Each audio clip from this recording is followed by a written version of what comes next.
Well, hello and welcome back one more time. Guys, welcome to the big show. I'm your host, Jimmy Smith, and today we are diving into a topic that many of you might find both enlightening and entertaining, and that is what are the types of women who make terrible partners? But before we get into that, let me go ahead, get it out of the way, introduce my co-host, the one and the only, you guys know him and love him, my good friend, Dwayne Ward. Dwayne, welcome back to the show. What do you mean? Who's this Dwayne Ward? I know. Oh, I'm so sorry. I thought Dwayne was going to be joining us today, sir. If you don't mind me asking, who are you? I am Vladimir the Impaler. Vladimir, all the way from Russia. All the way from Russia. Yeah, well, you have some sweet hair and a nice beard. Yeah, very nice, very nice, yeah. very nice. Yes, I like my hair. You kind of look like Dwayne Ward and Jeremy B had a love child, and you know, who's this Jeremy B you speak of? No, he's just some knucklehead that always comes chiming in every once in a while. But yeah, it looks like you guys had a love child, and instead of breast milk, you fed him soy milk his entire life.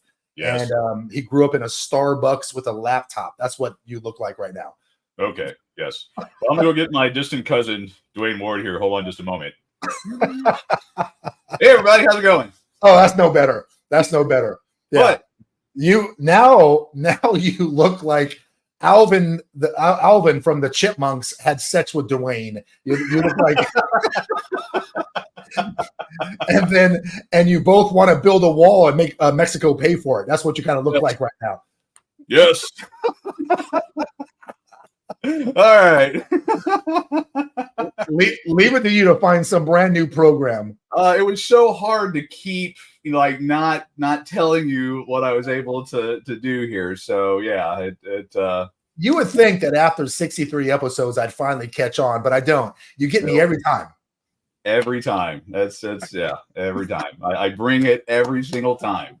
It's like we're married. I don't know. It's kind of weird. Anyway, glad to be here. I'm glad to be back. I mean, yeah we had, you've had some excitement in your life, and we took a couple weeks off to kind of get all that stuff, but we are back and ready to have some fun.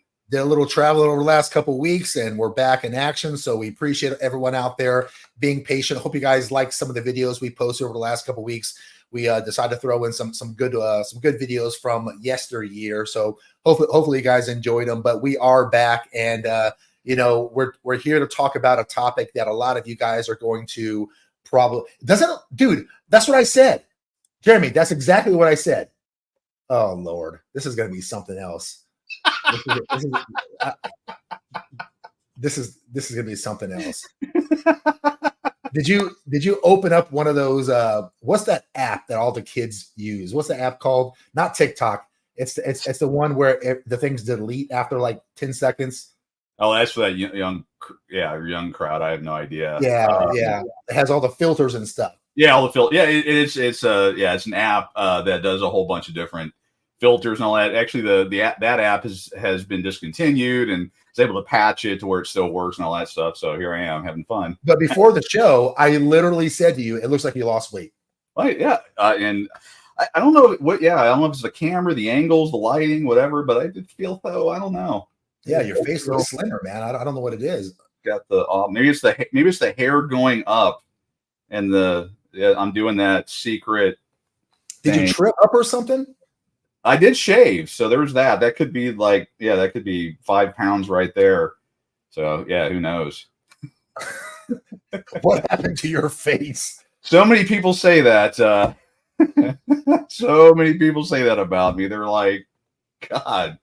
General Miller, that's it. Snapchat, that's it. Yeah, it's like a snap filter. So there's a whole bunch of them, and I'm like, let's have a little fun with that. So yeah. So now that I'm done the traveling and I'm kind of settled in, let's get this going here. Let's go here. We can't. Yeah. So and Angsty Logan, I don't know if you haven't commented very much on some of the past shows. Don't recognize your name, but welcome to the show. He sounds like he's listened to a couple shows, but I don't know if you want in on this D&D thing too, Logan. But you or maybe it's the Joey's Logan. Maybe that's the Logan that this is. I don't know. Possibly, yeah. As far as D&D, just to kind of throw that out there, yeah, I mean, I've got everything. I'm actually 3D printing parts, and I'm hoping to later this year when it gets a little bit cooler out and stay inside for other reasons. Yeah, try and do like a virtual, maybe do it with the Dad Talk Today community, but do like a D&D run. Pull out my old Dungeon Master hat. I mean, I do have my crown to, I can do that. So. And Mike Keller and I chatted on email a week or two back or whatever, and Mike's in also, so he wants to play as well. So let's get it together, dude. Let's get it together. But anyhow, so today what we're gonna do today, guys, is I was trying to think of some topics that I can put together to help. And I tell you, man, coming up with content week after week, that's been probably the hardest thing for the show to do. Dwayne and I bounce ideas back all the time, and I'll say, hey, I'm thinking about this, or this. Which one do you think? I don't know. Let's do this one. And then, getting the stats and things like that together to make sure we're not sounding like morons. It takes some time, but I was trying to think of, what would be helpful. And as I get some of the feedback from the people out there, and I talk to those who are in relationships, those who have had relationships, there's a common trend with guys, and this being a guy's show. There's a common trend where we start to date, and in the beginning, it almost seems too good to be true, or it's magical. I always call it the representative, the person that she really wants to be. That comes out in the beginning, and then the person that she really is seeps through after, let's call it 3 to 6 months. After about 6 months, you pretty much know what you got there, but usually you can determine that between 2 or 3 months at sometimes. But guys do it too. I mean, we bet our best foot forward. We end up being a little more patient, a little nicer. We hold the door open a little bit more, and then we start to slip as well. And maybe our representative is the kind of guy that we kind of wish that we were or try to be. But for women, there are some pretty interesting and pretty volatile red flags that tend to happen. And when you look at the amount of characteristics, classifications, requirements that women have for men, and then you look at the requirements that men will have for women, it's pretty explanatory that men are not as picky as women are. Yeah. And men are pretty simple. We kind of want the same 4 or 5 things, where women kind of want the same 15, 20, 25 things, right? You got to have, as a woman, she's going to want you to have all these crazy characteristics, the sixes that Dwayne and I talk about. But then on after that, you've got to have this and this and this and this and this. And guys just kind of want you to be pretty and cute and feminine and easy on the eyes, and bring me a little piece of the house. And, that's kind of where we're kind of simple. Women a little more complicated. And when I talk to guys, one of the things, Dwayne, that I find out is when he's talking about the shit show that he just went through in his last relationship, I'll ask, did you see any indication of this prior? And almost every single time there was some flag that was waving that was ignored.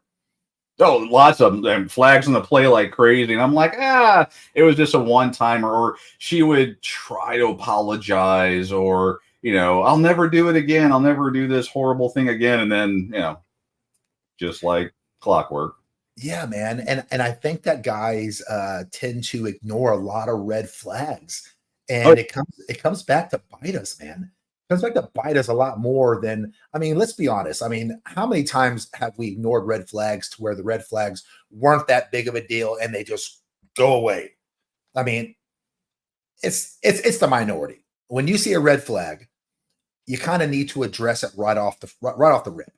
Yeah, when you see a red flag, you just need to know that you have to address, like, multicolored hair or something, that you just go, you know what? Yeah, the glasses are too big, and the multicolored hair, that is one that you definitely want to, address. Now you look like a non-binary sharpshooter that wants to shoot someone in the ear. That's what you look like now. Oh, wow. Going right for the jugular on that one. Okay. Okay, fine. I'll take that. Got that. Yeah. Oh my goodness, dude. Oh my goodness. So you got the visual going this week, and you got the sound machine you're working on.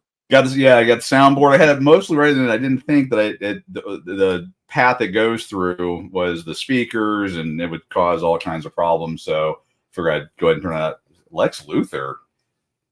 Yeah, I don't have the ability to do that one just yet. Yeah, I don't have my helmet thing there. Hey, Jules. Oh, nurses, dude. Yeah. Yeah, she goes, I'm a nurse, kid. Yeah, man. Jettison. I've worked with a lot of nurses. That's good advice, Jeremy. I work with a lot of nurses. There's some nice ones out there, but the rest of them, I don't know, man. I probably would stay clear. But so what we're gonna do is I've kind of put together a little bit of a list here, and I've compiled a list of some of the top things that character traits that if a woman exudes these, it's probably going to make her a bad partner to be around. And when I say partner, guys, I'm obviously referring to a long-term relationship, a monogamous relationship, not a polyamorous one, not part of your rotation. I'm talking to the guys who are looking for wives or guys who are looking for LTRs, long-term relationships.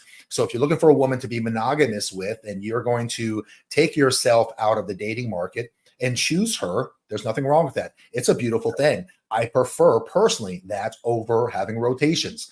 The list, however, or I should say the classification or the requirements that a woman has to bring you is much, much harder to match than one that would be on your rotation. If you're going to put a woman on rotation, she don't really have to be all that fit and feminine and cooperative, because it's probably mostly just having fun, enjoying company, and rolling in the hay a little bit. That's my assumption if you're going to put her on rotation. Yeah. But if you're going to choose her, she's going to be yours and you're going to be hers. Then just like she is to you, she has to also the requirements a little more stringent, right? So you're going to want to be able to be a better vetter than you might have been in the past. So Dwayne, I like the fact that Dwayne's kind of bouncing these ideas off of me, because if you know anything about Dwayne's past, he has had the pleasure, or perhaps the misfortune, of dating many of the women that we'll be talking about today. So, Dwayne's not his current relationship, but his past relationships was like a car crash. You can't look away. You just have to watch. That's that good. Oh my God. But choosing the right partner, as you guys know, because we've talked about this, is one of the most important decisions that you're going to make in your life. Studies show that the quality of your relationships can significantly impact your overall happiness and well-being. Yes. For instance, a survey by the Pew Research Center found that 71% of people in unhappy marriages report being generally unhappy with their overall lives, compared to only 7% of those in happy marriages. So think about what that says, guys. If you are unhappy in your relationship, then 7 times out of 10, you'll be happy with your overall life. That's how impactful that is. Now, let's go to the flip. You're in a great relationship. You chosen right. She makes you happy. That's your lifelong partner. You're happy in your marriage, your long-term relationship with her. Then only 7% of men report that they're unhappy in their overall lives. Right. So choosing the right woman is going to make or break your overall quality of life, probably the most significant way out of everything. More than where you live, more than what country you're born in, more than your social and economic status, more than your friends and family anger you or make you happy. Your woman is going to be the most profound impact on your quality of life. Moreover, according to a study published by, I think it was a Journal of Marriage and Family, men in unhappy relationships are 3 times more likely to suffer from depression than those that are in satisfying relationships.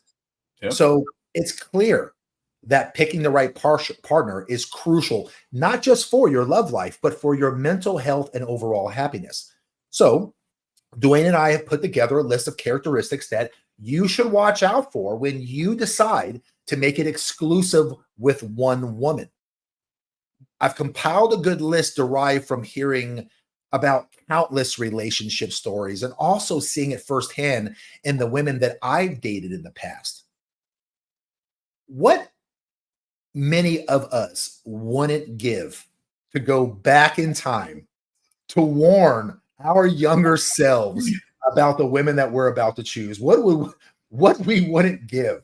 God, every time I think about maybe that DeLorean thing will work out, and I can go back to go into the past and warn myself. And don't do that. Don't do this. Yeah. So let's go ahead and just jump right in, man. Let's jump into the types of women that if you choose them, they're going to make terrible partners. Okay. Number one, and this one hits straight home for Dwayne. This is going to tap dance all over Dwayne's nerves right here. Yeah, I'm going to get triggered. Okay? And probably Dwayne's love child, Vladimir. Both of these guys are going to really hate this one. And that is the woman who plays the victim in every situation. Oh, God. Yes. Are we not tired of hearing that? Okay? Every freaking time. Nothing is her fault. Nothing. She constantly blames her problems on bad luck, other people, circumstances outside of her control. This lack of accountability makes growth and healthy conflict resolution almost impossible in your relationship. Oh yeah, they're like, oh my God, it's crazy acting, and he did this, and he was so mean to me, and all this shit. That's all. I mean, it's really broad. It's just so annoying. Oh, it drives me nuts. And you're sitting there going, no, you're not the you screwed up, guys. I promise this is unscripted. I did not know he was doing any of this. We are all watching this unfold at real time together. Welcome to a day in my mind. We should probably not do this live anymore. I need one of those 5-minute Justin Timberlake, Janet Jackson buffers in case Dwayne's titty pops out. Hold on, let me find the filter. Hold on, I'll find it. You got a titty filter? I'm sure you do. Where's your titty filter at? Where did it go? Where did it at? And you gotta admit, though, I mean, that's the one win that all guys fall for is the boobies. We're all like, "Oh my God, it's boobies!" I want to apologize up front, guys. I just want to apologize. He's clearly rehearsed this. Oh no, this is all live. This is all live. Yeah, this is what happened when Dwayne buys a third monitor. Yes, I now have 3 monitors. 3 now. Enjoying my geekness. So recognizing the victim mentality, right? If she constantly blames others for her problems and never takes responsibility for her actions, this is a red flag. For instance, if every failed relationship or job loss, it's always someone else's fault, this indicates a lack of responsibility and accountability. Yeah. People who play the victim often thrive on drama and crisis. They exaggerate or create conflict to gain sympathy and attention. Yep.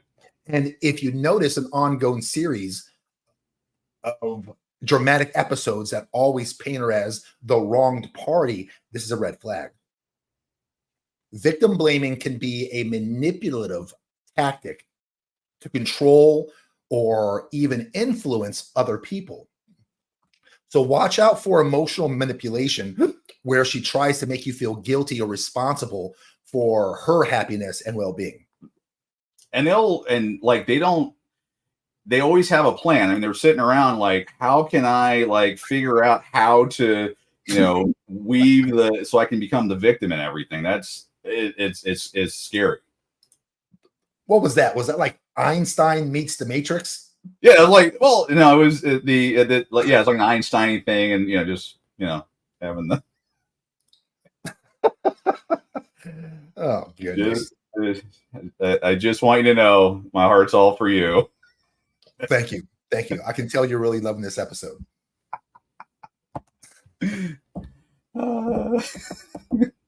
You're right, Mike. Yeah. So the second one that's going to make a terrible partner is the woman who refuses to compromise. You got to watch out for those. Relationships, as you guys know, takes compromise. But if she's a my way or highway kind of person, her needs and desires will always come first. And if you're with her, and you don't bend over backwards to accommodate her feelings or her desires, then you're going to be labeled as selfish and uncaring. Mm-hmm. So you got to watch. They use combos. They'll do the victim and then never compromise, and then I'm sure all the other ones. So it's not like they're not 100% victim. They will do the manipulation and they'll try something else and they'll do this, and it's all weaved in there. Again, lots of red flags. If your partner is constantly inflexible and insists on having it their way, that's a red flag. And this rigidity can show up in like small everyday decisions, including in larger life plans. A refusal to understand or consider your perspective is a significant warning sign. Healthy relationships, guys, they're built on mutual respect, mutual understanding. There has to be some sort of compromise. And if it's always her way or the highway, I could tell you one thing: you're never going to be able to properly lead. And these are the broads that will tell you, I want a partner, I want an equal relationship. Wait, hold on, let me just get this may be hard for people to understand. I want an equal relationship with you, and I want to be a partner, and we're going to do everything together. But then, as soon as they, don't get what they want, then then they're man stuff. Are these things labeled? Like, yeah, they're labeled. I was going through and I'm like, oh, this will be perfect. I'm gonna try that one. The Megatron mask behind you has I think Megatron's alive there. I don't know. He pulls that in there every once in a while.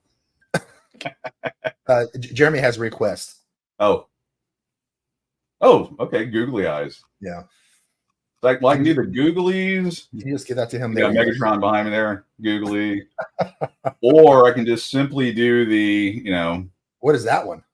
Oh, that's South Park. Man, kind of like that's South Park. Yeah, South Parky, type of thing. Hey guys, screw you guys, I'm going home. Okay. Hell.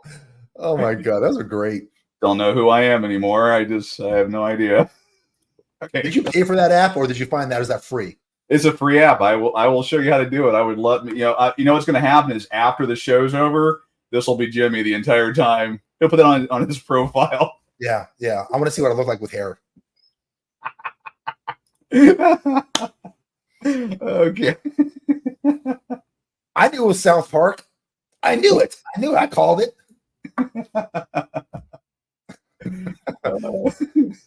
So guys, you never know what you're going to get when you join the show. You just never know what you're going to get. You don't, because I don't even know. Yeah. Oh, I save it from you because I love seeing your reactions. Like, you're like, what the hell is he doing this time? Yeah. And I swear, I'm so like trying to do the intro and think of something crafty to introduce you, some sort of joke. Some kind of stuff shows I know what the hell I'm talking about. And then I look over and you're putting some sort of disguise on. It's crazy. What? Where did the wing go? Who are you?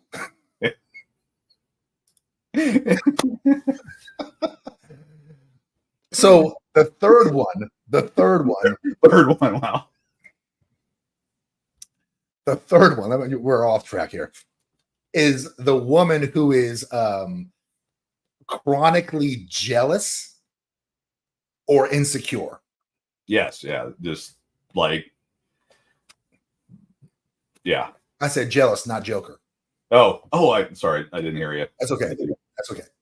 Jealous. This is more probably the appropriate one. Just got it there again. But yeah, just jealous. What are you doing? Are you, like, if you pick up your phone, they're like, what are you doing? Blah, blah, blah. But then they're doing the exact same thing. Or, hey, I got to go out and get groceries. Oh, who are you with? And just like continually. Yeah. It's a big red flag because they're usually the ones that are doing it. That's the other part. You have to be like ready for the Uno card with yeah, that's one of the things that people need to figure out is when you're being accused of something, you might want to take a minute and go, maybe they were doing it and that they're throwing it off on you. Yeah, and a little bit of jealousy is okay, but if she takes it to the extreme and she constantly needs reassurance, and she constantly accuses you of being interested in others or checks your phone, tries to isolate you from friends, Isolate. Man, you watch out. Yep. Because a relationship built on distrust and possessiveness instead of mutual respect is doomed. Yeah, she's like going through your phone all the time, trying to figure out what's going on, doing like sneaking around and all that. There's just no place for it. Yeah. So some signs you want to watch out for, guys, is if she's frequently accusing you of cheating, flirting, or accusing you of flirting without any basis. She wants to hover over your emails, go through your social media accounts, tries to isolate you from friends and family. That's a big one. Because she fears that they're going to take you away from her or something, They're going to tell you the truth about what a nut job she is. This is what she's afraid of. If she constantly needs reassurance of your love and devotion. Oh, God, yes. Insecurity and jealousy, that stems a lot from past experiences of betrayal. Yeah. Or abandonment, so there's a trauma thing there with her if she does that.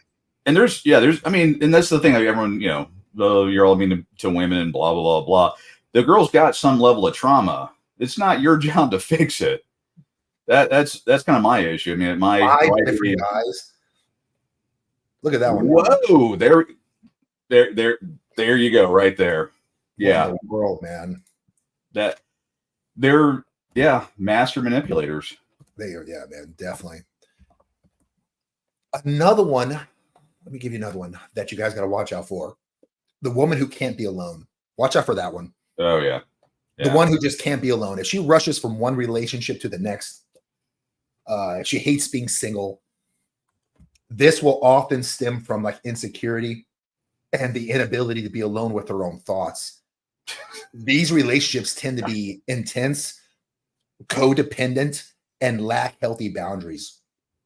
If she constantly needs to be around people and can't spend time alone, that's a red flag. It's important to look for signs like excessive texting, calling, wanting to be with you every moment of the day, like the excessiveness. Right. Over the top, yeah.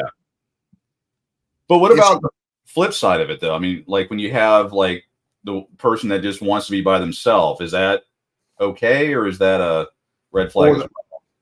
It's a red flag whenever your guy is like never around, when there's some sort of bank being robbed or gunshots are heard through the city, and he's like, I've got to go. And he's always on the rooftop looking in the sky. Why would a guy do that? Batman. If he's just wandering around caves and got bit in the face by a bat, weird. Very, very odd. Yes. Both his parents got shot right in front of him. Yeah, that's just gotta really worry about that there. But yeah, you got the ones that they can't leave you alone for half a second, and then you have the lone whatever. I have a funny story about Brandy and I think I've told you a couple times, but when Brandy and I first got together, and she's not possessive like that in a bad sense, but like one time I got up, this is earlier on in the relationship, I got up and I like walked into the living room, and then she followed me in there. I think I told you this, so don't spoil it for anybody else. And then I'm like, and then I walk over here, and she follows me over there, wanting to talk to me. And then I walk out into the laundry room, and you've been to the house, so you know kind of the direction and how this was going. You go to the laundry room, she follows me out there, and then I'm like, all right, I go out into the garage, and she's like, hey, what are you doing out here? And I'm like, I'm trying to fart. I'm trying to break wind here, like by myself, because I'm sure you would find it gross and whatever. I find it something I do every 5 minutes. You're like, oh, okay. And Now, yeah. now It's on. It's on now. Now I'm comfy. Now I do the Dutch oven, and yeah, it's fun time here. So yeah. Now you're like lifting your leg up like a dog. Oh yeah. Oh, to definitely. Try to get the decibel levels as high as you can. Yeah, I sit on plastic, so it makes that reverberation and makes that huge whatever. It sounds like paper tearing, like I'm actually ripping skin, kind of thing. Sometimes, yeah. Those are good ones. Good tactic. How about this one? The woman who is emotionally manipulative. Gotta watch out for them too. Okay. Yeah. Guilt trips, tears, withholding affection until she gets what she wants. Yeah. If you don't have a relationship built on honest communication and not manipulation, it's not going to be a relationship worth having. Right. It's exhausting, Dwayne, trying to navigate her ever-changing emotions to avoid upsetting her. You walk on eggshells. Everything upsets her. Yeah. And if watch out for these signs, guys. If the relationship moves too quickly, it becomes really intense right from the start. Yeah. It could be, not always, but it could be a sign of emotional manipulation. Love bombing. Yeah, because manipulators often create a whirlwind romance to gain control. Yep. My advice is to take your time, get to know the person, set some boundaries, ensure the relationship progresses at a comfortable pace. But emotionally manipulative women, they always portray themselves as victims. They exaggerate stories of past trauma in order to gain sympathy and control your future behavior. Be empathetic, but discerning. It's important to listen and be supportive, fair, but pay attention to inconsistencies in her story and the frequency of her victim narrative. If she's always a victim, right, there's a problem there. Okay. Guilt tripping, that involves making you feel responsible for the other person's happiness or distress. Mm-hmm. So if you hear her say something like this, well, General Miller, if you loved me, you would do this. If you loved me, if you were a real man, if you loved me, or if they want something that, they walk in and they're all like, I want, you need to get me this, or, smoky eyes. If they walk in and they look like that, you should never be dating them. It's over. Yeah. At that point. Yeah. How about manipulation with a compliment? Like Dwayne, you're the only one who understands me. Right. Yeah. You're the only one who understands me. Yeah. I get you have big, strong muscles. Now lift this heavy box. Right. Right. Exactly. It's manipulation. Yeah. So, yeah. Mike's like, yeah, that was my ex. You could have just said X. We already infer the borderline part. It's like what, 25% of them are medicated. That means 75% are running around unmedicated. Yeah.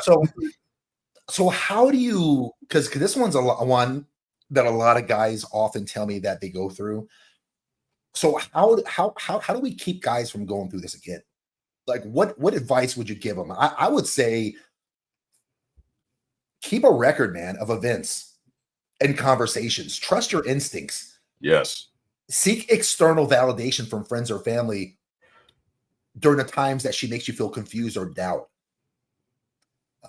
Watch out for warning signs too, because manipulators, they're going to try to isolate you from those friends and family. Yeah, I don't want to go. Your friends make me feel weird. You're blah, blah, blah. I heard so-and-so said something bad about me. And I just don't want you. You need to not be friends with them. Yeah. That's like classic manipulation that you need to be aware of. And yeah, you need to either write it down. I've had spreadsheets. Literally, I've had spreadsheets of time, date, information, the video, the audio. I mean, because I was a simp. The first time I went through all this, my ex was trying to convince me that I didn't say certain things or I said certain things, and I'm like, well, mental problems running my family. Maybe I'm crazy. So I bought a tape recorder. This is 20 or what? Yeah, probably 20 years ago. And I had a recorder going during one of our arguments. And after it was all over with, I went and listened to it and went, oh my God, that bitch is lying. I never said this. Now, the thing that I messed up on is I said, oh, by the way, I recorded our conversation and I never said these things. That when they get busted, they go through the roof. Yeah, they hate that, man. But yeah, I was just a total simp. I mean, we've talked about my story and everyone's got their own story, but I was, and you can learn from it though, but you start going, wait, I'm seeing patterns. The thing with most people, I'm going to say women, is you can establish a pattern for pretty much all of them. And what it is, you got to figure out some key data points.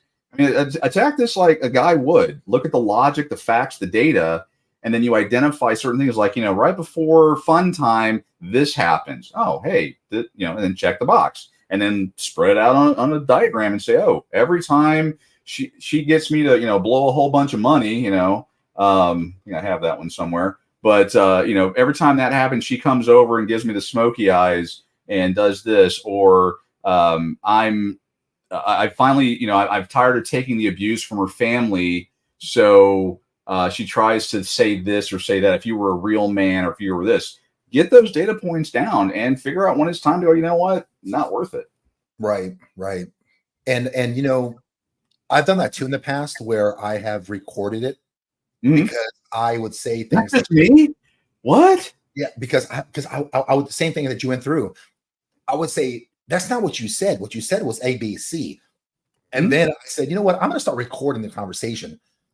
And then I did and played it back. And then they get really mad because they're held accountable to their words. Yeah. My thing, and it's going to take time. I mean, you find a girl that you like, checks your boxes, at least initially, and people talk about shit testing and all that. Yeah. I mean, yeah and no, I'm not a big fan of it because I know women that shit test men, they do it more often statistically. And it's why is that playing games? I just look because life is going to present you with opportunities to see what someone's character is. Right. Like, when you're sitting there and your buddy's going through a divorce and you're talking to your girl and she goes, oh shit, I take him for everything he's worth. Check box. That's right. Or, so-and-so, Sally cheated on her man, James. And he was being emotionally abusive when in fact he wasn't, and the emotional abuse nonsense. You're like, check box. That's the thing, is that you should be sitting back watching these things and taking mental notes and going, juice ain't worth the squeeze. Right. Yeah, 100%. Yeah, you can, but you don't need to sit down and go, okay, honey, if we got divorced, would you try to take my kids from me? Would you? Because what are they going to say? Oh shit, yeah. But you see them out in their natural environment, in their natural habitat, and you see how they operate, and you're like, yeah, this bitch is going to take everything I got. So I just noticed that Jeremy B put a super chat in. Would you mind? Would it be okay, Dwayne, if every time there's a super chat that comes on, would you mind doing a new character and reading the super chat with the new character's face? Like, just make up a brand. Oh, that's perfect. Okay. Jimmy doesn't much to look at, but he knows what he's talking about. Howdy, partner. Oh my goodness. That was good. That was a good pick. So how about this one? The woman. What now? No, you're so like, what the hell am I? Like I'm herding cats. On one part of my brain, I'm trying to think of a comeback for Jeremy B's insult. His insult. Then I'm still laughing at your freaking mustache. Then I'm trying to think of what the hell I was thinking about, the different types of women. So my brain's like trying to go really fast. I'm too stupid to do all this processing at once. I'm not that good. But what about the woman who sees every past relationship as the crazy ex? Oh God. Yeah. Like all her exes. Yeah. All her exes are the crazy ex. They were all nutty. They did this. They were all emotionally abusive. They're trying to get the new idiot to, do the white knight crap. Oh, I'm going to beat his ass. I'm going to do this. Yeah. It's like, pay attention because she's going to do that to you too. I can promise you, if a string of exes have all been crazy, unreasonable, total narcissists, narcissist, then it's likely not Let me them. tell you something. He's just a narcissist. I'm gonna tell y'all about that. He's a narcissist. Yeah, they're all narcissists. Every one of them. Every one of them. And don't even try to ask her what a narcissist is. Don't ask for the definition. Oh my God. Yeah. But I promise you, if she refuses to own her role and her past relationship breakdowns, that's a recipe for repeating those same patterns, but this time with you. Yeah. Oh yeah. I mean, for guys, I mean, let me break this down to the lowest thing: finances. I mean, we look at everything very transactionally. So finances. What is the overarching thing in finance? Past history is an indicator of future performance. I say it a little differently. People fall into their rut every single time. They may try to wiggle out of that rut, but that rut is dug in there. And usually the older they are, the further down that rut goes. But if they're doing, if they're like, my all my past relationships, he was a this, he was that. It's like, mate, chick, look in the mirror. The problem's you. Yeah. It's true, man. Yeah. How someone talks about their past relationships. And we've talked about this a lot. I've mentioned this a lot. Yep. I've given this advice to you guys a lot. I call it shit testing. And I always want you guys, when you're dating, to ask them about their past, like a job interview. Yeah. Who'd you date? Why'd you date this person? What'd you like? What didn't you like? How long did you date them for? Why'd you guys break up? The reason why, guys, is because I'm trying to help you guys see this red flag right here. Yeah. How she talks about her past relationships can reveal a lot about her mindset. Mm-hmm. Is she self-aware? Is she empathetic? Does she have to blame others entirely? Because it's going to be a red flag for how she handles conflicts in your relationship. And you're going to be the asshole in her story in the future. Yeah. So healthy individuals are individuals who acknowledge their role in past relationship issues. And if she never admits any fault and always paints herself as the victim, that suggests that there's a lack of self-awareness, certainly a lack of growth. Some of the best women that I know have openly said, him and I didn't work out, but it takes two to tango. That's fair. There's things that he did that wasn't right, things that I did. And I can respect that. Yeah. I can respect that because that's the truth. A person who lacks understanding about why the relationship dissolved or lacks empathy for their exes is going to struggle to find empathy with you. They're going to struggle to find conflict resolution with you. Past performance, future indicator, just like Dwayne said. And also watch out for the black and white thinking too. Describing exes as crazy, that involves a lot of black and white thinking where someone's either all good or all bad. I've noticed that women do that a lot too. Yeah. Right. Read the comment section on any controversial posting on social media, and you'll see a lot of women that will label a man who made a comment they don't like as a misogynist. Just a troglodyte. Yeah. You don't love your mother. You hate this, you hate that. It's like very black and white. That's a huge red flag when people have black and white thinking. And I think Jeremy kind of nailed it. I mean, this is where the onus comes back to the dudes. I mean, all you're thinking about is scoring. You're ignoring the red flags, which, dude, I totally get it. I mean, yeah, you're little head thinking for the big head. I totally get that, but as we all know, let's see, where's the funny one here? Thought I had it.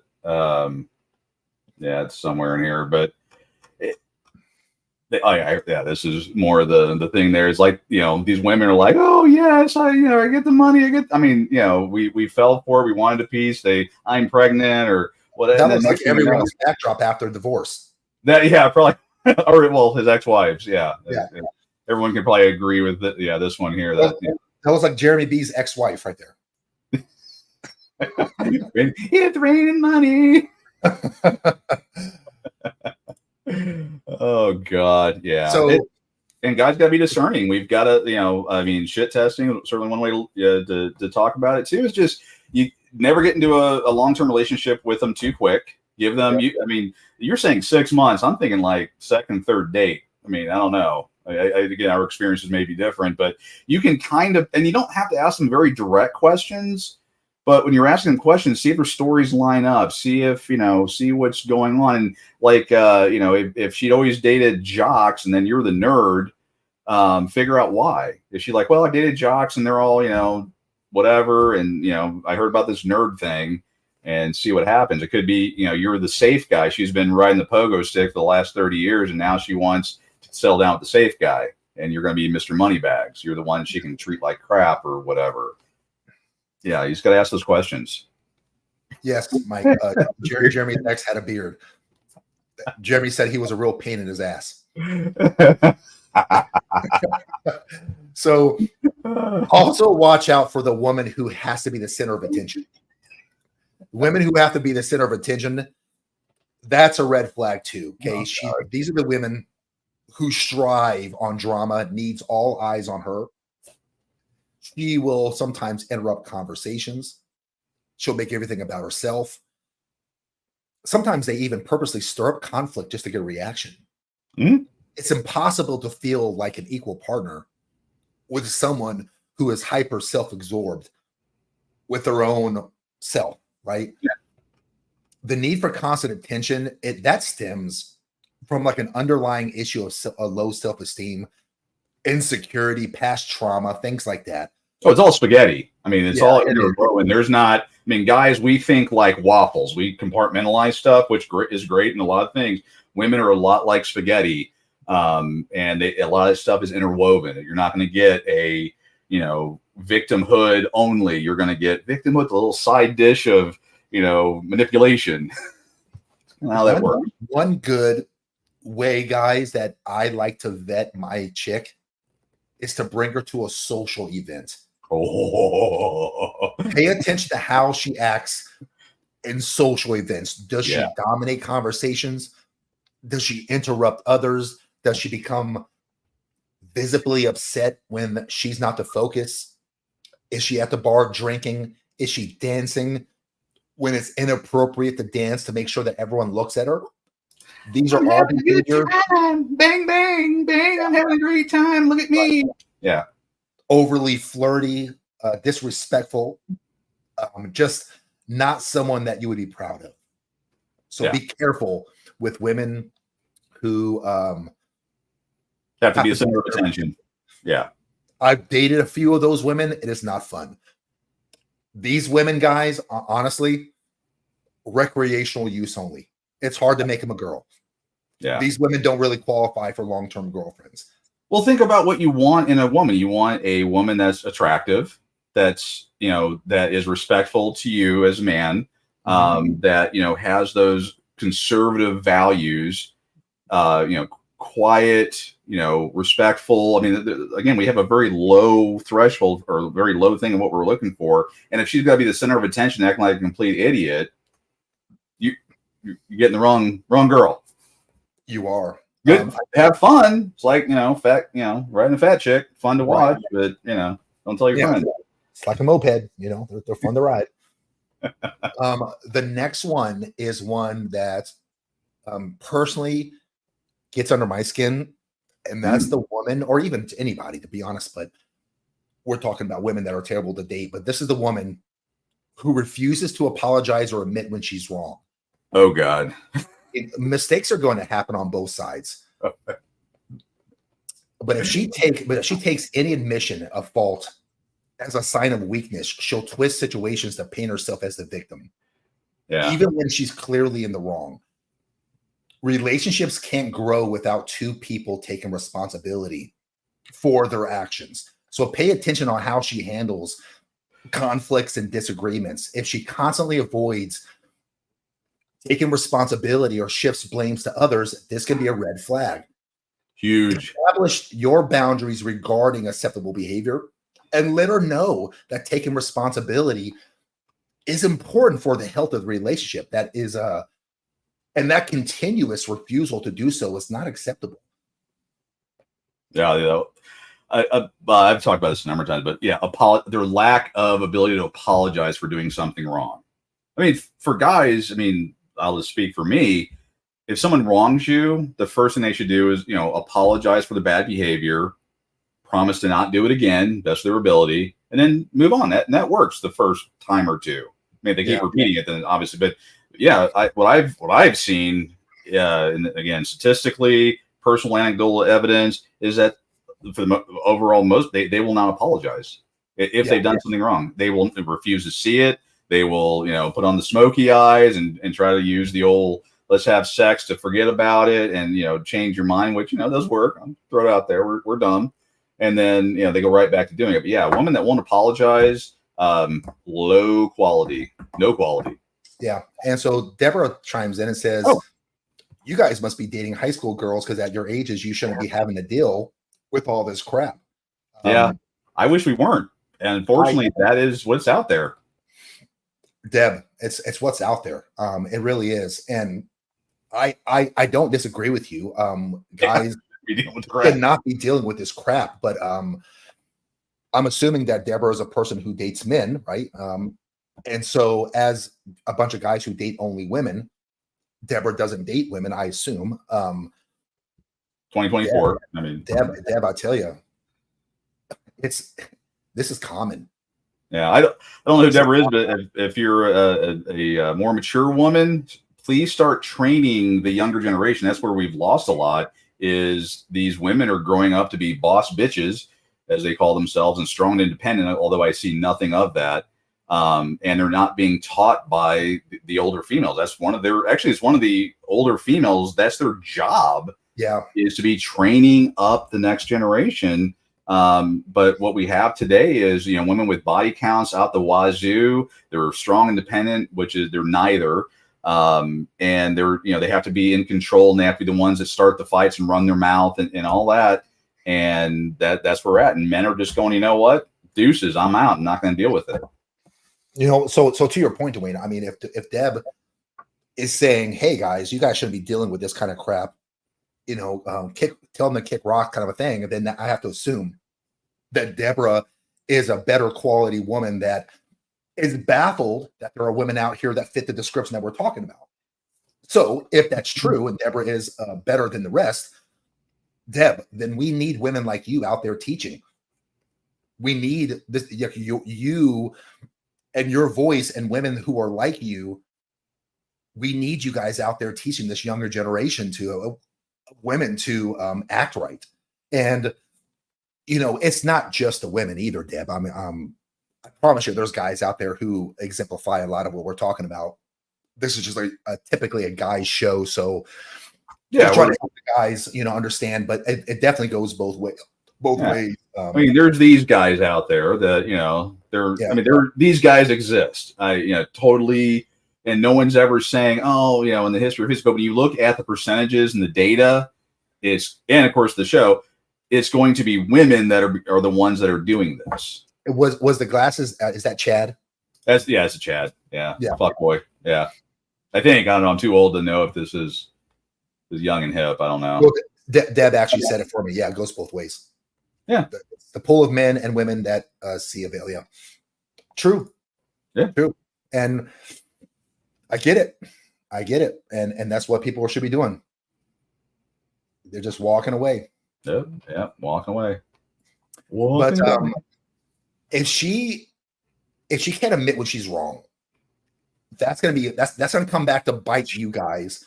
Oh, she doesn't admit. Oh, so okay. If she refuses to apologize or admit when she's wrong, if you're dating someone like that, that is going to come back to haunt you. That relationship is extremely unlikely to ever be successful. How can it be? Exactly. I mean, how many times? I just banged 3 of your friends. It's kind of your fault. It's your fault because you never paid attention to me. How many guys? I mean, it's kind of your fault that this happened because you leave me at home. You're working all the time and doing all this stuff. I have needs, and if you're not going to do it, I'm going to get it elsewhere. This is really your fault there. Diane, I'm so sorry you feel that way, but if you don't mind me asking, why are you in the shower with your glasses on? Oh, I get out of the shower. Why are you wearing glasses in the shower? Well, I got to look cool. I'm a boss bitch. Oh, gotcha. That's why. Of course. I'm a boss bitch. What? You were probably live on Instagram in front of all your followers. I just came from there. Yes, I just totally came from there. Here, let me take it off real quick. Okay, there we go. Okay, I'm good. What do you have? What do you have? Yeah. Put the towel back on. We don't do purple hair around here. We don't do purple hair women around here. But look, when it comes to admitting you're wrong, okay, mistakes are going to happen. Yep. If she sees any admission of fault as a sign of weakness, you got to watch out because she's going to twist situations to paint herself as a victim every single time. Even when she's clearly in the wrong, you can't grow without both people taking responsibility. So pay attention to how she handles disagreements and conflicts. If she avoids responsibility at all times, if she tries to shift the blame to others, here's your red flag. Okay. So watch out for those. That relationship has one of the lowest chances of succeeding as all the ones on this list out here today. How many guys out there are in a relationship right now with women where the guys are always at fault? It's always his fault. It's so common. When the chicks talk about it's always the guy's fault. Right. Oh God, yeah. Always. And again, that is an indicator of just pack your bags and get the hell out as quickly as possible. If they are, I mean, again, I'm 52. I know a thing about a thing or two. If they cannot admit that they've done something wrong, and again, it's not like you're trying to catch them. It was you guys were dating, whatever. And she's like, "Oh, I went to the thing to get my car looked at, and they made me buy new tires, and they weren't old." And you're like, "Oh man, blah blah blah, whatever." And she's like, "Yeah, you know what? That was dumb. You know what? I'm gonna have you do it from now on, or whatever. I need to learn about this." And I'm coming up with a very easy, basic one. But she's like, "This is everyone else's fault." And blah, blah, blah. It's a red flag. And that's what I'm talking about, where it doesn't necessarily need to be where you're sitting there looking at them, in the face. Let me get the appropriate look here. Like, okay, Sally, did you cheat on your last 3 boyfriends? Are you going to screw me over? It doesn't work that way. Right. You need to situational. Life is going to happen when you're dating. Like when you go out for your first, second date, or whatever, how does she treat the waiter or waitress? How does she treat people that are around her? Those basic things, you can derive a lot of good information from that. But yeah, if you got a chick that's, I'm never wrong, unless she's walking on water. Yeah. Turning water into wine. Yeah, exactly. Just don't. And while I'm thinking about it too, watch out for the partner, and women tend to do this more than men. The woman who gossips and speaks badly about others. If she gossips about others, she's going to gossip about you when you're not around. She can't be trusted. Yeah. Think of the people that you work with, and they're always sharing private information. They're always shit talking people they work with. You just know that when you're not in the room, they're doing the same damn thing to you. Yeah. So just kind of keep that in mind. But while I'm thinking about it, guys, don't forget to support the page by liking and sharing. I also have a Big Show site now on Facebook. Instagram, and YouTube. If you guys don't mind subscribing to those channels, it's the Big Show by Jimmy Smith. Absolutely appreciate it. But oh, there's a perfect one for you. Okay, let's hear your best voice. Autobots, roll out. Yeah, that sucked. I know. That sucks. One of us shall stand, one of us shall fall. I don't know. All right, that was enough. Okay. Yeah. Hang your head in shame. All right. So we have I think I saw a comment. Oh, a question for us. Who was it by? Oh yeah. Here we go. General Miller. Yes. What do you think is appropriate time there should be between dating and possible marriage? Can I take this one? Let me find the appropriate. You know what? I'm just going to go ahead and go on in here. Don't. Again, I mean, dating, especially in the West, it just doesn't make sense. And I say as a married guy, I mean, at the very least, prenup, postnup, getting all that, because again, a marriage is a document. It's a legally enforceable document, not a the word love and all that stuff doesn't appear in the marriage certificate. It doesn't. And there's a lot of stuff that goes along with it that usually the guy is the one giving up. But as far as time, I'd say a couple years, quite honestly. I mean, and here's the deal, and this is going to piss a lot of people off. They'll change their spots. I mean, my first marriage was what, 17 years? Yeah, 17 years. And the last, let's say 7, 8, 9, 10 of those years were horrible. But I didn't go and let's just go pick on my second one. That was the real dumb one. She was able to keep most of her crazy under control until that wedding ring went on her finger. You don't know who you're marrying until this thing goes on. You have no idea who you're marrying. There's a few good point. There's a few markers that until you are in a situation, you might not know who you're dealing with. Yeah. And I believe who put a comment about staying on vacation with someone. I think it was General Miller. Oh, vacations. Yeah, that's always a good one. That's one here. Okay. Oh, yeah. Yeah, they poop with the bathroom door open or closed. I mean, there's lots of stuff you can find out. But no, I mean, it's just, as someone that's been married a few times, you don't know what you're getting until she doesn't know what she's getting. She doesn't know who she is half the time. Even after marriage, because then they think there's nothing you can do. I get all these allowances, I get all this stuff, and now the destruction begins. And I'm sure people are going to be upset about that and whatever, but prove me wrong. Tell me I'm a complete jackwagon, but tell me I'm wrong. Tell me where I'm wrong. Until that woman has the epiphany that she needs to be a helpmate. It was funny because when you were going off on a tangent, when you're talking about terrible partners, I'm like, I want a helpmate. I don't want a partner. I get that. I mean, we're doing a little wordsmithing here, but I want a helpmate. That their job is to help me to then make the best family possible. That's what my spouse's job should be. Not being a boss bitch, not being my equal partner, because again, you can't have two CEOs. It's just not how. I mean, let's call it what it is. And again, of course, the women that are weak-minded and everything are going to say words like misogyny and you're being controlling and blah, blah, blah. You know what? Go check a history book out, a real one, not the feminazi crap. I probably need to stop because I'm going to go off on a tangent. There's just, I would just say one and I know one of the guys got it, but get this book, The Feminist Lie. Very good, light reading.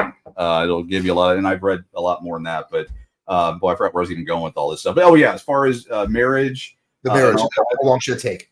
I'd say, if you guys are still together after the first 150 years, you got my blessing. How's that? So this is my thought. Okay, so I'm going to skip all the advice on getting married or not. We've heard it all. We know the risks that guys entail. I think that letting her know that you want a prenup is a good shit test. If she gives hard pushback on it, be careful. She's looking for a retirement plan, in my opinion. If she says to you, I don't care, I'll sign a prenup. I don't want any of your stuff. I just want you. Good answer. And then make her sign it. And here's something, because again, a lot of women get their hackles up on this one. Pre and post nups. And again, for those who don't know, pre is before you get married, post nuptial is after you get married. what another way to couch this is that you can trust the girl. And here's something that this probably is one of your items on there about her friends and family. You can trust her, but you have to then worry about her family and her friends, because they're the crazier ones. You could have picked good, but if she's got, let's say, a mother, kids, friends that are all like, ooh, we're going to make some bank on this. We're going to take this. We're going to take this. We're going to do all this stuff. They're going to be in her ear and go, look, I don't even want to have that kind of conversation or problem or have you have to deal with it, when, or if we divorce. I'm not saying when I die or but I trust you. I don't trust your family. Yeah. That's another big one. And that's stuff that guys, we need to be thinking about, because all this love and all, they'll whisk you away and get you married before you know it. But, getting, again, it's a legal contract. And for people that are married more than once, that have kids from other relationships, those are some big things to be looking at, and need to be looking at that, because you don't know what's going to happen. I mean, I can tell you based on statistical data and history and anecdotal evidence and everything else how that goes, but you need you need the whole prenup's a great question, and there's a lot of different ways to begin that conversation. So I would be setting that up for a while if you think this is going to be the girl for you, and then see where she's at with the whole thing. And if she's resistant to it for and after you explain to her, and this goes back into the nothing's her fault, and if does she have the common sense to understand what we're dealing with, and how much does she love you? But if she's not willing to even entertain the conversation of a prenup, chances are good dump her. Right. It's true. But let's say that you, despite all that, you want to get married. Prenup or not, you decide you want to get married. I would say, General Miller, within 2 years, you should know. You should know she's the one. I think by 2 years, if you're 3 or 4 years into it, man, and you still feel like you're not sure, she's not the one. That's my thoughts. Yeah, I mean, the 2-3 years, the thing is, they can change. I mean, you have people that have been married for, and it's different for different phases of your life. When you're younger, you both are starting out, you both are dumb, you don't know what's going on. Something after that first or second kid pops out, they go whoop-hoo. I don't know what it is, and I point to statistics. I am not disagreeing with that at all. And I agree with you 100%, homie. It's just that if it was up to you, you'd wait 50 years. 150. 150, sorry. For those of us who don't plan on living that long and they want to get on down the aisle, right, and they're willing to take the risk that you're trying to help them avoid, because that's what you're doing. You're trying to help them avoid. Sure, yeah. Then I'd say you should know within 2 years.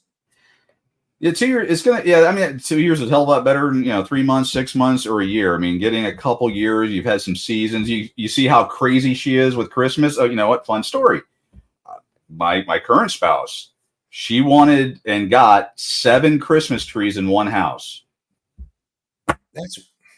Had I known that. Yeah, that's weird. And I'm joking, but you just don't know. I mean, go through all the seasons with her. Yeah, I'm trying to throw some levity, some fun into this whole thing more so than I normally do. And let me go on a caveat too. When I give you the advice, guys, on by 2 years you should know, let me go ahead and say that I'm assuming you're 35 years of age or older. Yeah. If you're 20 years old, then I'm not talking about 2 years. Okay. Mm-hmm. If you're 30 and under, I would say do not get married yet. But let's say that you want to. I would lean heavy on your parents' advice on whether or not you should get married to this woman.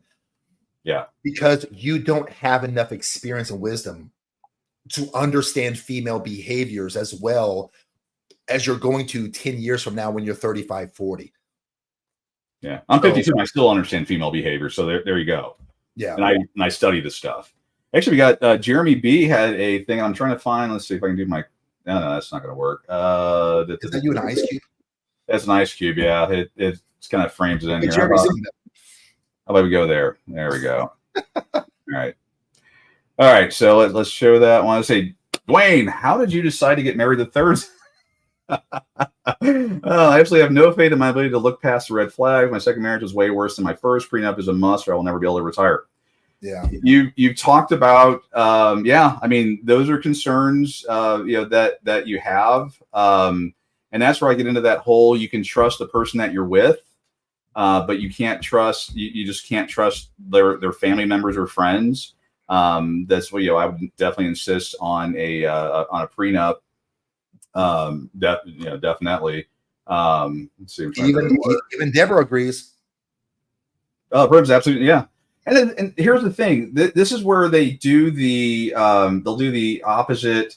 Let's see. They'll do like they'll say, and this is classic right here. I love you. I don't need a prenup. Well, the marriage contract you're signing with the government, and like Texas and other states, if you have a common law marriage or you represent yourself as being married, you are legally married in the state's eyes. They get you one way or the other. You can't even do the look. I'm not getting the contract piece of paper. While you're on there, answer this question then. Oh. Yeah. And Texas is one of them. Yeah. And as you've been together for a certain period of time, you represent yourself as married, all that fun stuff. Yeah, the government wants you to be married, not because of it's a strong foundation of the nuclear family is a strong foundation for a strong thing, so they can they can control you, steal all your money, as everyone I'm sure on here already has been through and knows. But yeah, as far as like the whole for mine, I worry about retirement. I had my first retirement completely blasted, gone, and all that, and it's a concern. Third time, after the second time, I thought no way. But I gotta say, my current wife, great woman. There are, I always hit people straight. Concerns. Could she wake up tomorrow and go la la land? You never know. You never know. You have to work on probabilities. I'll honestly say that I trust her. I don't trust her family because I have anecdotal evidence of all the other surrounding things. And it's actually nothing bad against them. It's just human nature. I've been around when people have died. When people die, and that's from an inheritance perspective, when people die or certain things happen, people go crazy. People that you would not normally. Hell, let's talk about people in the working world. If you're in an office and someone gets fired, what happens? People are stealing the third stapler and their Post-it notes and their pens, even though they have an entire drawer full of them. Like vultures. They're flipping minds. I can't, and I've dealt with death a number of times over the decades, and it's just you see it every single time. And the ones that strike you as normal are the ones that go woo woo.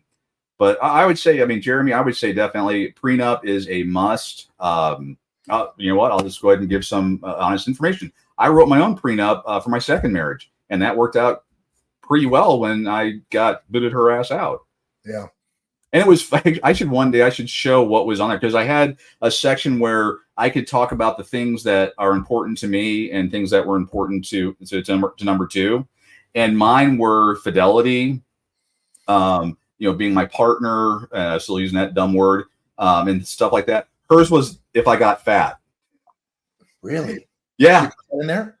Yeah, that was her. She's like, well, if you get fat, I'm gone. I get to divorce you and take all of your stuff. What?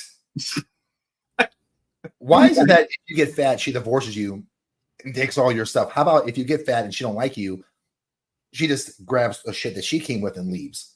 Oh no! Oh yeah, no, it wasn't. Yeah, mine was fidelity. Mine was like if you were, and I'm reading boilerplate language. I'm like, well, yeah, fidelity is a big thing. If you, and I didn't think she'd ever cheat on me or whatever, but I'm like, well, you know what? You don't know a woman. Put that in there. And it was a lot of that part was boilerplate. I wrote it my own way, but it was boilerplate. But then when she came back with her, I should post it. I obviously it's been a long time and I trying to think about those things, but the stuff, I'm trying to remember some of the other ones that she listed in there, but it was that if I'm sorry, it wasn't if I got fat, if I gained weight. Really? Yeah. So that could mean muscle. Yeah, it was. Yeah, I'm sure my lawyer would argue it, but yeah, no, it was all. But she was very resistant to how much weight? It wasn't. I don't like 20 pounds, I think. I don't remember. I don't think she listed an exact number on it, but yeah, I'll have to dig it up because I haven't looked at it in like over a decade. But yeah, it was interesting how that worked. But she was very again, and we'd only known each other for I would say 6 months, and she was very resistant to it. There's so much I could say about that whole relationship. I was stupid. I when I got out of my first marriage, I thought no other woman could be as evil as my first ex-wife. And then when I met number two, she was like, challenge accepted. Yeah. And there's lots of stories behind that in that short window of time. But yeah, she didn't apologize for things that she did that were wrong. She tried to usurp my authority. There's so many things in there, but I would insist on a prenup. And again, it's a contract. You're signing a marriage certificate, a contract that doesn't say love or any other nonsense in it. It says, rights, titles, properties, and stuff like that. And you know what? If they love you, then great. They should sign up with no problem. Yeah. Well, let's jump back in and yeah.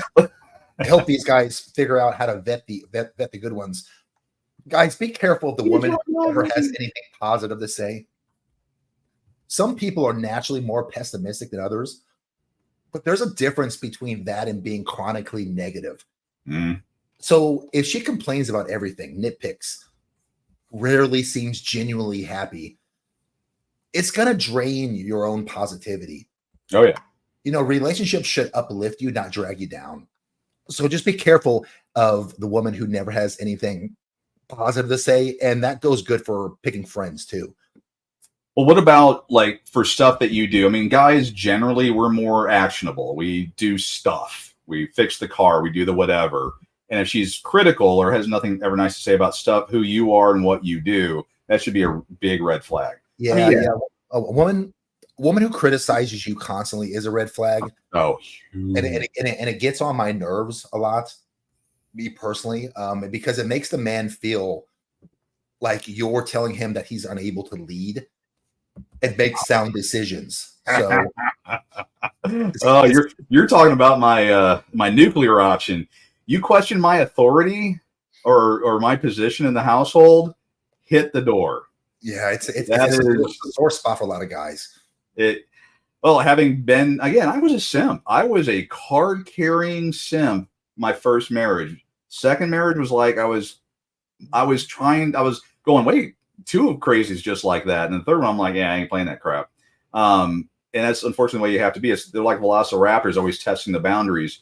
But you've got to be, you're challenging your authority. And I assume when you're dating, that one of the first questions you should be asking is, how do you view, if you're looking for a long-term relationship, how do you view the structure of our family? If it's just you two, if you have kids with each other, with kids apart, and you're getting into it, this applies for everything. Like, how do you see the structure working? Yeah. And then test those things. You don't necessarily should test them, but test those things. Watch things happen when, like if you have a step kid and you discipline them appropriately, which I'm making grand assumptions that everyone's doing it right, and the other parent, the biological parent, is usurping your authority, that should be a huge red flag to get the hell out. Yeah, absolutely. For all the self-proclaimed simps out there, I don't know why you guys do this one. Always hurts you. This one always hurts you. You got to watch out for dating the girls who are the damsel in distress. Oh God, white knight, who always need rescuing. Okay, the damsel in distress is, you got to watch out for those at first. Favor. At first, it's going to feel good to help her. Okay, it's in her DNA. Constantly in some crisis, some financial crisis, some emotional crisis, it becomes exhausting. And there's a difference between supporting a partner through tough times and being their primary source of stability. Yeah, she's got to learn to take responsibility for her own life. Guys, hear me well. I'm not talking about not being there for your partner. Right. Yeah. Okay, we all go through tough times. I'm specifically talking about being her primary source of stability. Right. If she can't pay her bills on her own, don't go in there and be her white knight and pay her bills. Oh God. If she's always emotionally distraught, you're only going to be able to be her rock for so long. Yeah. You can't do it. Consider how her constant need for rescuing is going to affect you. You're going to feel overwhelmed and drained, or taken advantage of. That's it. Taking advantage of. Yeah. So it's important. Prioritize your own well-being and recognize when this relationship that you're in is one-sided, because it can't be. Yeah. Another woman you want to avoid because she's going to make a terrible partner is the woman who never fully leaves her ex behind. Yes. Okay, watch out for that one. Maybe they're still close friends. She constantly compares you to him, or she still harbors hope of getting back together. A shoulder to cry on, a dick to ride on. This is going to guarantee that you're never going to feel like the priority. And it's incredibly disrespectful of you in the relationship that you guys are in. Pay attention, guys, to how often she mentions her ex. Hold on. Let me just set this up here. But we have a child together, and I have to communicate with my ex. You do, with the children. And so maybe if you took your glasses off and saw the relationship for what it is, we wouldn't have all these problems. Yeah, true. And why are you wearing lipstick in the shower again? It's that new, what is that one that doesn't wash off? So, guys, if she frequently brings up past memories, compares you to her ex, seems emotionally affected by their actions, then there are some unresolved feelings. Oh, yeah. And unresolved feelings for an ex can stem from various factors like unfinished emotional business, lingering attachment, or a lack of closure. Yeah. She likely still loves him. And as soon as that guy starts communicating to her again, she's going to run right back to him. I'm confused. I don't know what to do. Right. I tell you, one of the toughest lessons I learned as a young man in my early 20s is that exes run deep. I thought I had a relationship going there. I thought I was all googly. Her ex stepped back in. I was gone. She was right back. And you want to know what she did to me, that girl? Uh-oh. Me and this girl was dating, and I thought we was going really well. And we agreed to meet up at this club with all of our friends. We're all going to be there. Right. I show up at the club, and she is nowhere to be found. And I asked my friends, hey, where's Kimmy at? And they're all like, hey, man. And my buddy said this to me, Jim, I'm going to let you know right now, exes run deep. And I look across the club, and she's standing there dancing with her ex. And she knew we were meeting up there. But she got there, and her ex was there already. And she was already up in his arms. That was a tough lesson for me to learn. He was abusive. It's probably what you were told out of the gate. Yeah. He was an asshole before that night. With him. Yeah. Oh God. I tell you, dude, it's crazy. And they see nothing wrong with it. That's the thing that kills me. That and I assume most guys, like, we can't reconcile like things that don't line up, like hypocrisy or things that logically don't make sense. And a lot of that stuff is you're going, how can you exist? It makes no damn sense. Yeah. But another woman who makes a terrible partner is the woman with unresolved trauma that she refuses to address. Oh, yeah. You got to watch out for that one. Look, we all carry baggage. We're all broken, guys. I'm broken. Dwayne's clearly broken. Definitely messed up. Somewhere up here. I don't know what's wrong with him. We're all broken to some degree, but there's a difference between working on healing and expecting a partner to be your therapist. Untreated trauma causes unhealthy behaviors, making her difficult to be in a relationship with until she finally agrees to seek professional help. So pay attention to the behaviors that might indicate unresolved trauma, like emotional volatility, avoidance of certain topics, Yep. or disproportionate reactions to minor stressors. That's a big one. Yeah. If you go to the store and you steal a pack of gum, no one expects that you're going to do 10 years in prison for it if you got caught. Okay. Right. Think about your relationship. If she's exuding disproportionately crazy reactions to minor stressors, she's got some traumas that she's dealing with that are making her flip the F out. Right. And that's going to be hard to manage. I know. You got to figure out, though. I mean, because we've told the story before. I mean, Brandy had been through a very bad, documented all of it's their relationship, and she has had trauma, and there's a difference between a guy coming there as a white knight and then getting drained of all his resources and then spit out and then move on to the next one because they that trauma just they can't help it cheating or something like that. I can't help it. Yeah. Like in a lot of ways, you're not there to fix her, but if she's if all the other boxes are checked, she's a high quality woman, and she's had trauma. Part of your job being there for her is to help her over time, kind of get through that, but in a healthy way. Yeah, a lot of these girls they won't admit, they're like, I don't have a problem, yet they're sleeping with every guy that they ever meet because they have unresolved daddy issues, or they're all financially unable to save a penny because their previous relationship they were broke all the time, or women just generally are bad with money. Whatever their trauma is, I tell a lot of people, like, it's not your job to fix them. But if you do want to sign on, make sure that at least the other check boxes are there and it's something you can work with. She acknowledges that she had a part to play in it, or those other pieces. There's not too many red flags. Right. So if your guy, General Miller had asked us a question about 20 minutes ago. Mm-hmm. How long should you date before you know that she's the one, put a ring on her finger? Let me give you guys one that you want to really be careful with when vetting for a wife, okay? And that is a woman with wildly different values or long-term goals. You've got to be careful when your values don't line up.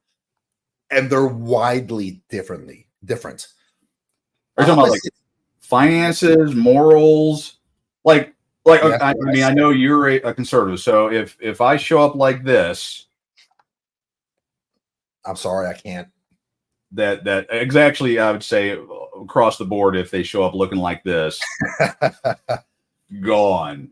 And in all fairness, or maybe this, I don't know, whatever. Yeah. That's a good one. I lean more toward the right than I do left. Mm-hmm. No surprise there. But I would be open to dating someone that leaned left, and I have in the past. Really? But the difference between her and I mm-hmm. was that she was open to good conversation. Okay. She wasn't a liberal. She wasn't a feminist. She wasn't far left. I couldn't go too far left. Well, okay. So you're talking about, she's right on the right side, but then like a little bit back, like she thinks that we should offer more welfare benefits or something. Yeah, she's a little words, and she was a little misinformed. Well, women are more, caring and loving, right. And that. Okay, totally. Okay, I thought you meant like, woo, let's kill them all. And no, all right. No. She wasn't too crazy. Okay, so too crazy. I love the catch. Too crazy. Yeah, no, she was crazy, but not too crazy. Yeah. So I could do it as long as she's open to talking and discussing, and we had a lot of really good conversations, even though we disagreed. She was still open to hearing my side of the story, and I appreciated that. Okay, but I'm talking about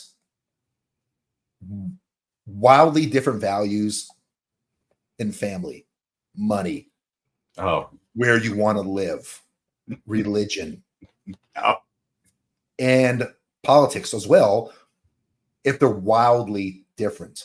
right. Um, if it's that bad, if Like it's that awkward. misaligned, what?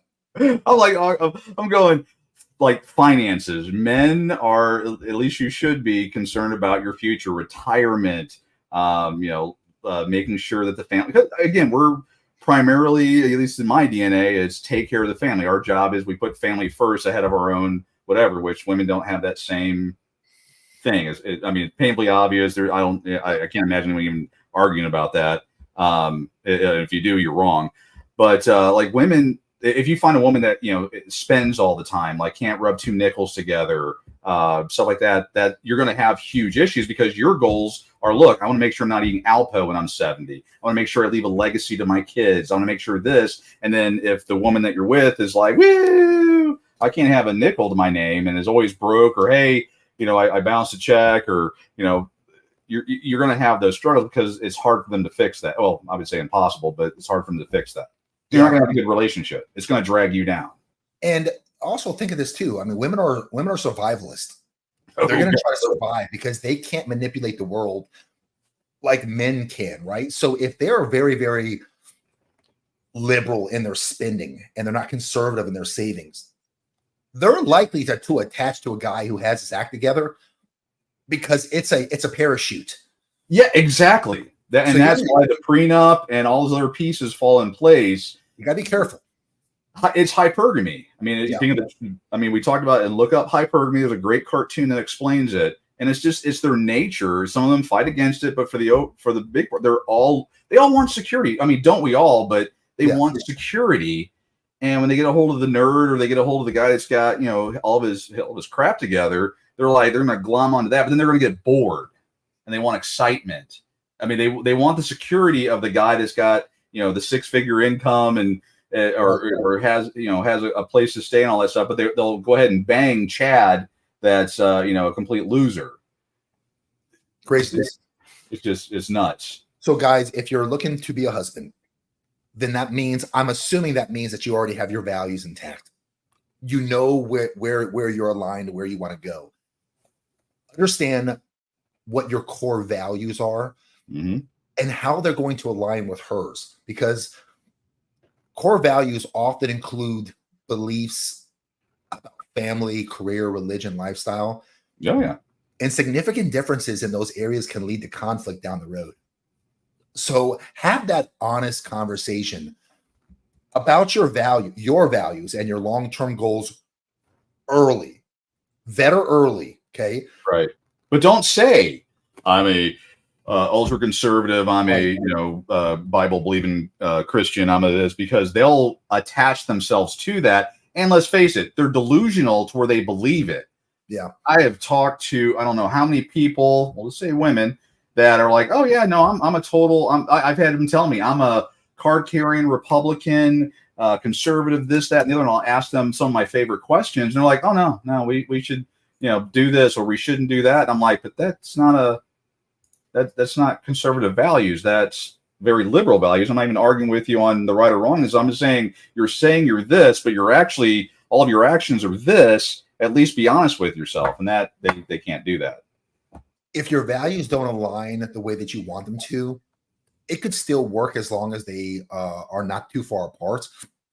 If you find that your values and goals differ, discuss compromises if you can. If the values are small, then both parties need to be willing to make adjustments and find a middle ground. If they're large, then she either needs to get on board with your vision, or you need to find a new woman. Because otherwise, you're saying that she's leading. So, guys, that works out well. That works out so well for relationships. That's sarcasm, by the way. That's sarcasm.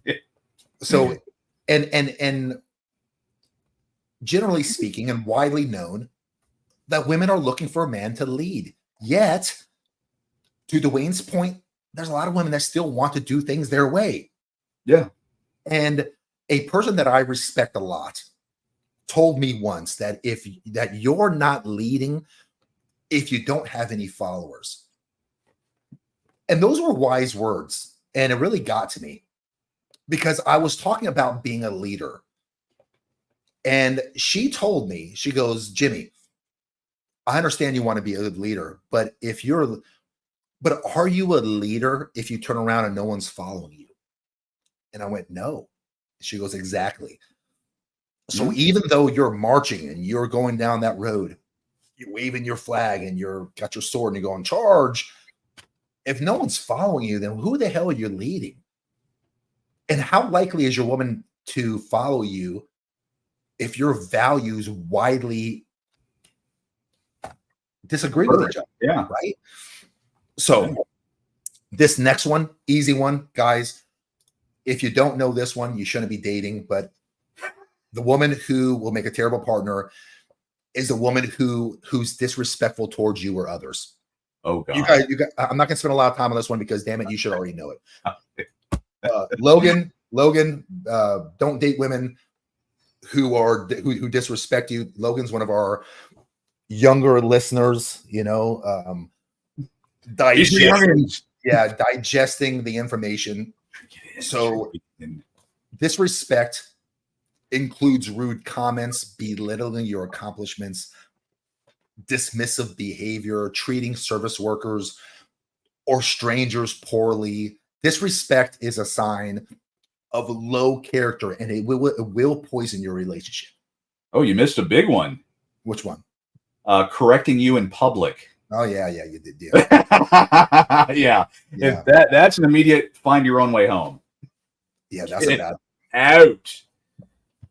So disrespecting you in public, such as put downs, ignoring you, manipulation, rudeness, sometimes all out bullying and name calling. And that's spaghetti though. They'll do they'll do a combo victim, not my fault, manipulation, and then and that's a form of disrespect. And I've seen a lot of times, again, anecdotal evidence and of course statistical and conversations, that a lot of women do it and don't even realize they're so used to being disrespectful, being that boss bitch, that they don't even realize they're doing it. Like, oh, me telling you you're not a man, I didn't realize that was disrespectful. And you're just going, what? Right. What? Are you insane? Yeah. So I've got a couple more for you before we wrap this one up. Okay. So a couple more for you. The woman who doesn't support your goals and ambitions. Okay. You've got to have a woman. I think Dwayne, you even mentioned this early in the podcast. You've got to have a woman who supports your goals. Yeah. Partners should be each other's cheerleaders. If she's dismissive of your dreams, makes fun of you or your hobbies, becomes jealous at your success, it's a sign that she doesn't value you as a whole person, and she's kind of showing that she resents your growth. Pay attention to how she reacts when you talk about your goals and ambitions. Does she show interest? Does she actively discourage you? Does she dismiss your goals? Yeah. These behaviors indicate lack of support. Yeah. And lack of support from a partner can be demotivating, and it can hinder your progress. And guys, if your progress gets hindered, you lose the woman anyhow. Women don't want a guy without ambition. Women don't want a guy without goals. So if you found a woman who dismisses your ambition, your goals, your vision, then the relationship's ruined. Because if you fall into what she's asking you to do, which is give up on these stupid, crazy dreams, all she's going to do is leave you anyhow because you don't have any dreams. Yeah. You're not ambitious enough. Screwed either way. Yeah. You're screwed either way. So you stay on your purpose. You stay focused on your goals and your dreams. She gets on board or she gets to F off the train. Listen, guys, remember, you're not kidnapping anybody. Tell her. Yeah. You can get off this ride anytime you want, honey. And you're allowed to get off this ride anytime you want. And the reason that they were probably attracted to you is because you were being ambitious. They said, oh, look at that guy that's doing whatever it is. and that's probably but then they'll get in there and try to discourage you, which I always find odd. Like the things that attracted them to you is the thing they try to destroy in you. Again, this next one here, this one, guys, this one we've all fell victim to. The woman who wants to control your life. Oh, I don't like that one. I don't like that one. And guys, neither should you. Okay. Yeah. That's emasculating. She might dictate. She's gonna want to dictate who you hang out with, what you wear. Yeah. How you spend your time, how you spend your money. I was with you up until so Mrs. Ward and I have a current discussion about my religious underwear. I've had a pair of boxers. It's holy underwear. It's religious. Sorry. And yeah, but it fits and is all the right spot. And she's telling me I need to get rid of it. Yeah. I mean, it's clean underwear. I'm gonna tell you right there. There are no thingies in them. Yeah, no dingleberries or anything like that ever. I'm clean that way. But yeah, she's like, and she like, your shirts have holes in them or whatever, and all that. I mean, I was with you up until that. Exactly. I don't want to. Jeremy, stop. It's free air conditioning. Exactly. I don't want to have moisture down there. I want that air coming in here. So I think personally I should not be told about when to get rid of 20-year-old underwear. Listen, man, I love you and I'm with you when you're right, but you ain't right this time. What? No. Listen, if you got holes in your underwear, girlfriend, what? Listen, girl. If you got holes in your underwear, that means that those things have been in the washing machine 400 times. Okay, which is good on one side, but yeah. What year is this vehicle here, buddy? Did you buy these underwear back in 2015? They gotta go. Yeah, they gotta go. That's when they were, but they're comfy. Yes, I understand, because they have molded to your ass. They and it fits like a glove. Let me tell you, some good stuff. Okay, so what we're saying here is that I'm actually in the wrong here. Yes, that I should probably. Okay, Brandy is right on this occasion. Okay, all right. Underwear needs to be swapped out. All right, I'll be scrubbing this part of the show so she never sees it. Okay, go ahead. Actually, I think Todd's got it. Hold on. Come on, Logan. You gotta keep. And Todd's right. It's true. That's true. Yeah. And we'd be happy. It's so true. It's so true. I'm with you. Yeah, I'm with you. But I just, I'm going to always lean towards, trying to keep yourself attractive to your woman, Oh, yeah. I mean, dude, you lost like 65 pounds. I know I did. I mean, look at that chiseled jaw. You know what? Dwayne, what do we have to do to get you to shave the beard? I've had this goatee. Clean shave. I've had this goatee since 1996. Dude, you know what we should do? Let's do a podcast one day where we both show up completely clean shaven. Let's just make everyone's head flip. We're just you and I just shave the entire face. I don't know. You can grow it back. Oh, well, trust me. I can just take some from my back and throw it forward. Just tone the back over, All right, and we got to tone some of the people in the chat section down here. They're all like, "Hey, yeah." Go ahead. We got let's see. Hold on. Yeah, we got Mike sitting here, so I don't. And then Jeremy's on the GoFundMe, and then we got eyebrows and all. Oh my God. They want to see it. The people want this, Dwayne. Oh God, it's part of who I am. They want this. People won't know who I am if I do this. This is my signature look. Logan's like be unrecognizable. But so let's talk about the women who want to control your entire life, and we're not talking about please throw your underwear that's half broken in the trash. Though that's right. Fine. Okay, not them. I'm talking about like what you wear. You better, so you get off work at say 4:00, you better be home by 4:40 because I know exactly how long that trip is, and you have to call me right away. Vetting friends. You know, she wants to, like, you go to the grocery store and you say, I'm gonna buy some Italian sweet cream. And she's like, no, don't get that because that has these hormones in it. Get this one. Don't get this flavor, get that one. It's like, would you mind if I just get what I want to get? You know? Let's see. I'm trying to get some of the other ones. Because controlling behavior, it can manifest in various ways, dictating your actions, isolating you from your friends and family, monitoring your activities, making decisions with you for you without your input. That one will get to you. Oh, as a man, that will get to you. Let me set one that's probably going to get everybody riled up. And this is that whole spaghetti thing I'm talking about. With they use different techniques. If you really cared about me, you wouldn't hang out with Bob. Manipulation, baby. That's it. It's all intertwined. And the last one that I got for you is you got to be careful. This one's going to make a terrible partner. The woman who lies. The woman who lies even about small things.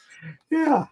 I know I just made every dude on here go, yeah, I dated her. I dated her. Even white lies. White lies. They seem harmless at first, but if she can't be honest about the little things, then how can you trust her with the important stuff? Okay. Lying is corrosive, man. It's corrosive to relationships, and it breeds distrust over time. So pay attention to the inconsistencies in her stories.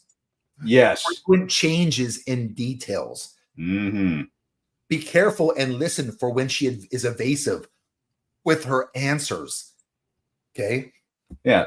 Jeremy made a good point that I wanted to bring up. So, like lying, would you consider this lying like makeup? Jeremy mentioned here, like wearing makeup is a lie.